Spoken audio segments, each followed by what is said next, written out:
এই জাৰ্ণিটো তেনেকুৱা নহয় যে আমি কেইবা ঘণ্টাও পঢ়িব লাগিব বা তেনেকুৱা দিনটো পঢ়িব লাগে, তেনেকুৱা কোনো ধৰণৰ মানে যিবোৰ মিথ আছে সেইবোৰ সঁচা নহয় বুলি মোৰ ফালৰ পৰা মই ক'ব বিচাৰিম। ৰাতিপুৱাৰ আৰম্ভণিটো শুই উঠাৰ পিছত নিউজ পেপাৰেৰে হৈছিলে সদায়। নিউজ পেপাৰ নিয়মীয়াকৈ পঢ়াটো দৰকাৰী বুলি মই ভাবোঁ।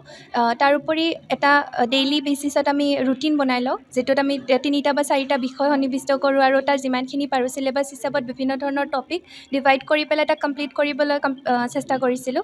আৰু ৰাতিৰ ভাগত মই বিশেষকৈ সেই টপিকসমূহৰ যিবোৰ প্ৰিভিয়াছ ইয়াৰ কুৱেশ্যনছ থাকে, UPSC হওক বা APSC পৰীক্ষাত অহা, তাক এনালাইচিছ কৰি পেলাই এটেম্প্ট কৰিবলৈ চেষ্টা কৰিছিলোঁ। তো তেনেকুৱাকৈ গোটেই চিলেবাছখন কভাৰ কৰি পেলাই মই ভাবোঁ এইখিনি পৰ্যায়ত মই উপনীত হৈছোঁ।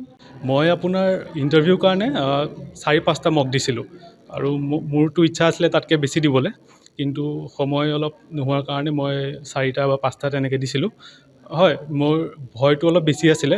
মই ভাবিছিলোঁ যে আচল যোনটো ইণ্টাৰভিউ, তেখেতসকলতো বহুত এক্সপিৰিয়েঞ্চ থাকে, মেম্বাৰ্ছসকল, তেখেতসকলক কেনেকৈ ফেচ কৰিম।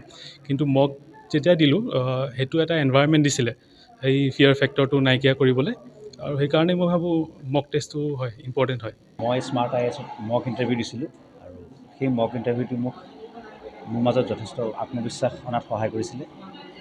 স্মাৰ্ট IASক মোৰ তৰফৰ পৰা থেংক ইউ, ধন্যবাদ। আপোনাৰ যাত্ৰাটো আচলতে কেনেকুৱা ধৰণৰ আছিল, অকণমান যদি মনে কৰি দিয়ে?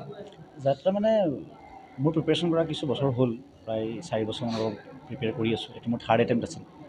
মই বেচিকেলি NCERT-খিনি পঢ়িছোঁ ভালকৈ, ক্লাছ 6ৰ পৰা 12লৈকে যিখিনি NCERT প্ৰয়োজনীয় হয়, আৰু সেই টপিকবিলাকক কাৰেণ্ট এফেয়াৰ্ছৰ লগত লিংক কৰি পঢ়িছিলোঁ আৰু বস্তুবোৰ বেছিকৈ এনালাইচিছ কৰিবলৈ ট্ৰাই কৰিছিলোঁ। আৰু মোৰ প্ৰিপেৰেশ্যনটো বৰ প্ৰিলিম স্পেচিফিক নাছিলে, মই বেছিকৈ মেইনছৰ কাৰণেই পঢ়িছিলোঁ। আৰু মেইনছৰ কাৰণে পঢ়াৰ পিছত প্ৰিলিমছৰ ঠিক আগে আগে কথাবোৰ অকণমান ৰিভাইজ কৰিছিলোঁ, ফেক্সুৱেল ইনফৰ্মেশ্যন তাৰ অকণমান চাইছিলোঁ, তেনেকৈ ক্লিয়াৰ হৈছে। আপোনাৰ বেকগ্ৰাউণ্ডটো কি আছিলে? মই কেমেষ্ট্ৰিৰ গ্ৰেজুৱেশ্যন, তাৰপিছত মই MBA কৰিছিলোঁ। মই APS ৰেংক 4 আচিভ কৰিব পাৰিছোঁ এইবাৰ। এইটো মোৰ 2nd এটেম্প্ট আছিলে। প্ৰথমবাৰে মই ইণ্টাৰভিউলৈকে গৈছিলোঁ, চিলেকশ্যন নহ'ল। এণ্ড এইটো জাৰ্ণিটো মই ক'ব বিচাৰিছোঁ যে খুব টাফ আছিল মোৰ কাৰণে পাৰ্চনেলি, আৰু আজি আচিভ কৰিব পাৰিছোঁ বিকজ মোৰ মা দেউতাৰ ছাপৰ্ট আছিল, মোৰ ফেমিলিৰ ছাপৰ্ট আছিলে। আৰু এই জাৰ্ণিটোত বহুত ধৈৰ্য লাগিব, কনচিষ্টেঞ্চি লাগিব, ডিচিপ্লিন লাগিব, সেইবিলাক বেছিক এলিমেণ্টছ হয় যিকোনো এটা পৰীক্ষাৰ। আৰু তাতকৈ বেছি নিজৰ ওপৰত বিশ্বাস লাগে। যিকোনোৱে পৰীক্ষা হওক, যিটোৱে ছিটুৱেশ্যন হওক, নিজৰ ওপৰত যদি বিশ্বাস নাথাকে আমি একো বস্তুৱে আচিভ কৰিব নোৱাৰোঁ লাইফত। তো মই ভাবোঁ যে self believe with your self is the most important thing. And যেতিয়া দুখৰ সময় আহে, ডিফিকাল্ট ছিটুৱেশ্যন আহে, যাতে কোনো হাৰি নাযায়, সেইটো পৰিস্থিতিত যাতে পাৰ কৰিবলৈ আমাৰ সেইখিনি পাৱাৰ থাকে। আৰু তাতকৈ বেছি এই জাৰ্ণিটোত চবতকৈ ইম্পৰ্টেণ্ট হয় purpose. The purpose should be very clear. আমাৰ যদি সেই পাৰ্পাছটোৱে নাই জীৱনত, কি মই কিয় চিভিল ছাৰ্ভিচেছ কৰি আছোঁ, চবেই এনেই কৰিব খোজে, বাট নিজৰ যোনটো মিনিং মানে ছেল্ফ পাৰ্পাছটো যোনটো থাকে, সেইটো আটাইতকৈ ইম্পৰ্টেণ্ট হয়। আৰু ডেফিনেটলি মই স্মাৰ্ট IASকো ধন্যবাদ জনাব খুজিছোঁ। মোক আনচাৰ ৰাইটিং, এছে ৰাইটিঙত ষ্ট্ৰাকচাৰখিনি সহায় কৰিছে, বহুতখিনি সহায় কৰিছে মক ইণ্টাৰভিউটো।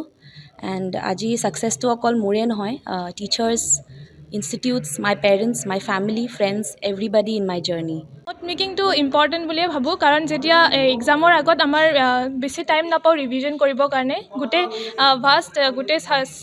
আমি ৰিভিজন কৰিব নোৱাৰোঁ। তো শ্বৰ্ট নোটছ বনালে মানে ৰিভিজন কৰাত সহজ হয়। নোট মেকিং কৰিলে ভাল আৰু হয়। মোৰ নাম জ্যোতিস্মিতা মেধি আৰু মই আছাম পুলিচ ছাৰ্ভিচত ৰেংক 23 পাবলৈ সক্ষম হৈছোঁ। আৰু অনুভৱটো সঁচাই খুব ভাল লাগিছে আৰু এতিয়া এটা ৰিলিফ ফিল হৈছে। মই এইটো 2nd এটেম্প্ট আছিলে, তো 2 বছৰ আৰু মানে 2.5 years মানৰ মোৰ জাৰ্ণি হয়। আৰু এতিয়া খুব ভাল লাগিছে যে এই চাইকেলটোৰ পৰা ফাইনেলি ওলাব পাৰিলোঁ, আৰু এতিয়া মই ছ'চাইটিৰ কাৰণে কাম কৰিবলৈ পাম, আৰু সৎ আৰু নিষ্ঠাৱান চিভিল ছাৰ্ভেণ্ট হিচাপে যাতে আগবঢ়াব পাৰোঁ নিজকে, সেয়ে মোৰ ভগৱানৰ ওচৰত। এইবাৰ APSCত মই ACS 44 ৰেংক পাবলৈ সক্ষম হৈছোঁ। তাৰ বাবে মই স্মাৰ্ট IAS ফাউণ্ডেশ্যনক ক্ৰেডিট দিব বিচাৰিম। তেওঁলোকৰ গাইডেঞ্চ নহ'লে মোৰ এইটো পৰীক্ষাৰ উত্তীৰ্ণ হোৱা সম্ভৱ নহ'লহেঁতেন। তেওঁলোকৰ যিটো এনচাৰ ৰাইটিং গাইডেঞ্চ, মই একচুৱেলি তেওঁলোকৰ মেইনছ ক্ৰেছ কৰ্চত এডমিশ্যন লৈছিলোঁ।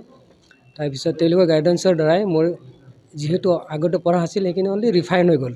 Fine tuning of answer sheet তেওঁলোকৰ পৰা শিকিছিলোঁ মই। আৰু তেওঁলোকৰ গাইডেঞ্চ নহ'লে এইটো পৰীক্ষা পাছ কৰা মোৰ কাৰণে সক্ষম নহ'লহেঁতেন।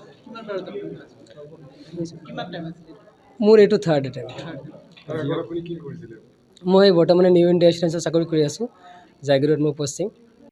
মই 16 ইয়াৰ্ছ ছাৰ্ভ কৰিলোঁ ইণ্ডিয়ান আৰ্মিত। তাৰপাছত এই APSCৰ এক্সামটো মোৰ ফাৰ্ষ্ট এটেম্প্ট হয়। হয়, প্ৰথমবাৰ মই দিছিলোঁ। আফটাৰ ৰিটায়াৰমেণ্ট মই বাকীখিনি মানে প্ৰিপেৰেশ্যনো কৰিছিলোঁ, SSCৰ এক্সামো দিছিলোঁ। এণ্ড দেন তাৰ হেল্পো হ'ল, আৰু ইয়াত আহি পেলাই আপোনাৰ এনচাৰ ৰাইটিং এইবিলাকৰ বহুত আপুনি হেল্প এটা পাইছোঁ। ফাইনেলি চিলেকশ্যনটো হৈ গৈছে। নমস্কাৰ, মোৰ নাম শিৱম জ্যোতি বৰা। এইবাৰ APSCCCত মই এছিষ্টেণ্ট একাউণ্টছ অফিচাৰ ৰেংক 66 পাবলৈ সক্ষম হৈছোঁ। আৰু এইটো মোৰ ছেকেণ্ড এটেম্প্ট আছিলে APSCত। ফাৰ্ষ্ট এটেম্প্টত মোৰ মেইনছ ক্লিয়াৰ হোৱা নাছিলে। ছেকেণ্ড এটেম্প্টত মই চাইছিলোঁ যে ফাৰ্ষ্ট এটেম্প্টত যোনখিনি মই ভুল কৰিছিলোঁ, সেইটো হওক এনচাৰ নিলিখা বা প্ৰেক্টিছ নকৰা, সেইটো মই এইটো এটেম্প্টত নকৰোঁ। আৰু সেইকাৰণে এইটো এটেম্প্টত মই বেছিকৈ মক টেষ্ট দিছিলোঁ, আৰু ছাৰসকলৰ লগত মই কণ্টেক্ট কৰিছিলোঁ। ছাৰসকলে যি ভুল হৈছিলে আৰু যি মোৰ আপগ্ৰেড কৰিবলগীয়া আছিলে, যথেষ্টখিনি সহায় কৰিছিল। লগতে আমাৰ বায়ে যেনেকৈ কৈ গ'ল এইমাত্ৰ, ছেল্ফ বিলিভ, সেইটো হয়তো এই এক্সামটোত দৰকাৰী হয়। কাৰণ নিজৰ এটা পাৰ্পাছ থাকিব লাগিব এই এক্সামটো কেৰি অন কৰিবলৈ। কাৰণ টাইম লাগে, হয়তো 1 বছৰ বা 2 বছৰ, কিছুমানক তাতকৈ হয়তো অলপ বেছি সময় লাগিব পাৰে। সেইটো প্ৰচেছত বহুতক দেখা যায় যে নিজে ভাগি পৰে আৰু অলপ ডিপ্ৰেশ্যনৰ নিচিনা চিটুৱেশ্যন হয়। যদি নিজৰ ওপৰত মোৰ যাত্ৰাটো অলপ কঠিন আছিলে। মই মানে এটা ফুল টাইম কৰ্পৰেট জব কৰি আছিলোঁ, অলপ ছিনিয়ৰ পজিশ্যনতে আছিলোঁ, গতিকে বহুত হেক্টিক আছিলে। তাৰ মাজতো 4-5 ঘণ্টা দৈনিক টাইমটো কিবা কৰি উলিয়াই পঢ়িছিলোঁ। যোৱাবাৰ মই ইণ্টাৰভিউলৈ গৈছিলোঁ, ইণ্টাৰভিউ ক্লিয়াৰ হোৱা নাছিলে।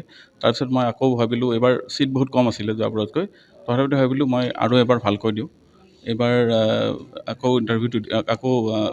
APSC এপিয়াৰ কৰিলোঁ, কৰি এইবাৰ ছাকচেছফুলি ক্লিয়াৰ কৰিলোঁ গোটেই 3টা ৰাউণ্ড। হয়।